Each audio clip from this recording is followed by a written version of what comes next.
In episode 8 of There Just Has to Be a Better Way, I'm going to show you what we did with that section of the concrete pad that we talked about last week, where on one side of the wall I did the floating concrete floor. On this side I'm going to do a floating deck. Same principle, but we're going to use PVC decking instead of concrete. So what you see here is the concrete deck right after we put in the kerosene tank, and we've got the line run for the propane. And it was a mess, so I did a little patching and cleaned it up. And you can see we haven't put the door in yet on the left side, so this was early. So then had to patch it a little more later on. Then I put a topping on. It was a skim coat that I thought was going to be good enough. However, that didn't last, because here it is here when we put in our grill building for our kerosene grill. It's cracked again. So it's moving, and got to be something done about it. Even the little ramp that I had made so you could go in and out the doorway that you saw me cut last week, that crack went into that ramp. So first thing I got to do is I got to get that ramp out of there. I got my Bosch hammer drill with a spade bit, and I started attacking it.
And eventually, I got the whole thing out of there, and you can see the plastic that was laid down when I poured the floating concrete floor, and you can see the 2-inch thickness of the concrete, like I talked about last week. So there's another shot of the area. I need a nice square edge to put the PVC decking up against. I'm not using composite decking, I'm using pure PVC. So there's all the concrete from that ramp. Got that out of there. And then I had to patch some of the big cracks, or bigger cracks, just like I did on the other side.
So once I got most of the cracks taken care of, that's what I ended up with.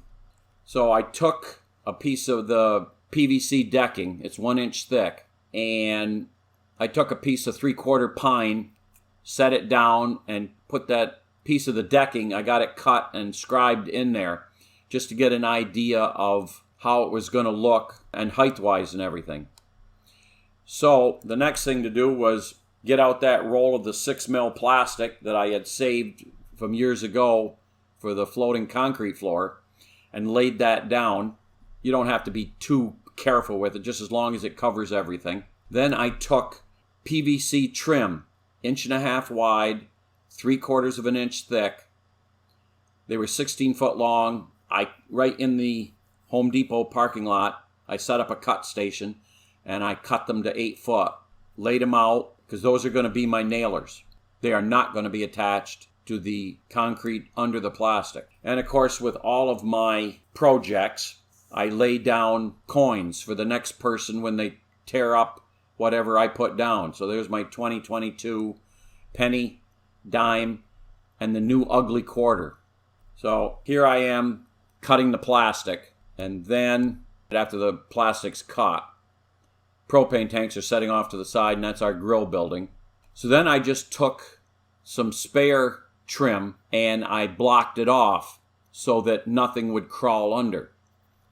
And the way I attached it was, got out my pass load gun, 16 gauge with 1.25 inch wire nails, and shot them in at a 45-degree angle just to hold it in place, because as soon as the deck goes on and screwed down, the whole thing's going to be solid in one piece. Once I got all the nailers ready to go, I reset my first piece of deck, and of course it should be just the same as it was with the piece of wood. You can see the piece of wood up there at the 2 o'clock position. I just set that off to the side. And looking from the shed out onto the deck, that's what it's going to look like. And what I'm using for screws are these GRK 8 by 1.5 inches. Now the reason why I'm going with 1.5 inches is my nailers are 3/4 of an inch thick. My deck is 1 inch thick. So that's 1 3/4. So 1.5 inches will not go through into the black plastic. So the whole thing will float. And it's a T10 bit. I had to get a long bit, and I'll show you why here in this next little clip. The reason why I have that little O-ring is the long bit is so tiny, being only a T10. The holder that when I'm holding it and it's spinning, it wobbles. So you put the O-ring in there, and that takes up the slop. Then you can put your screw on. Then I could screw it down straight. I got about 50 to 60 screws per O-ring before I wore it out, and I got about 150 screws before I wore out a bit, because it took me 230 screws, give or take, to do the entire deck. And this next image here shows you what the screw looks like. It would have been nice if I could have had a gray screw, but I was more concerned with getting the right length and getting something that was designed to go into plastic. So I'll live with it. So with all the boards down and screwed in place, you can see that that's going to have to get trimmed. And I snapped a chalk line and went right down through and cut them off. Now for cutting these boards, I had a 50 tooth, a 36 tooth, and an 18 tooth for my Ryorbi 5.5 inch saw. And after using all of them, believe it or not, the 18 tooth is the best for the plastic. A lot of people on the Home Depot site said 50 tooth is the best. It really strains that motor and it kind of melts the plastic. The 18 tooth does not. So there's the deck complete. So the next thing to do was fix those little bits of plastic nailers that came out beyond the deck. I was trying to follow the concrete pad when I laid down the plastic, and obviously it's not parallel to the house because it kept getting wider as I left my grill building. So that had to get chopped off. But anyway, I got my propane tanks back on. Those are twin 30s on the little stand that I made. Another view of it. And there's the finished deck. You can see that I trimmed back the white plastic. I used a jigsaw on a piece of wood so that the saw on its full down stroke would not touch the concrete. I think what I've got is so much nicer than what I had because I could not make that concrete pad stop moving without jackhammering the whole thing out of there. So that's how I did my floating deck with the PVC decking.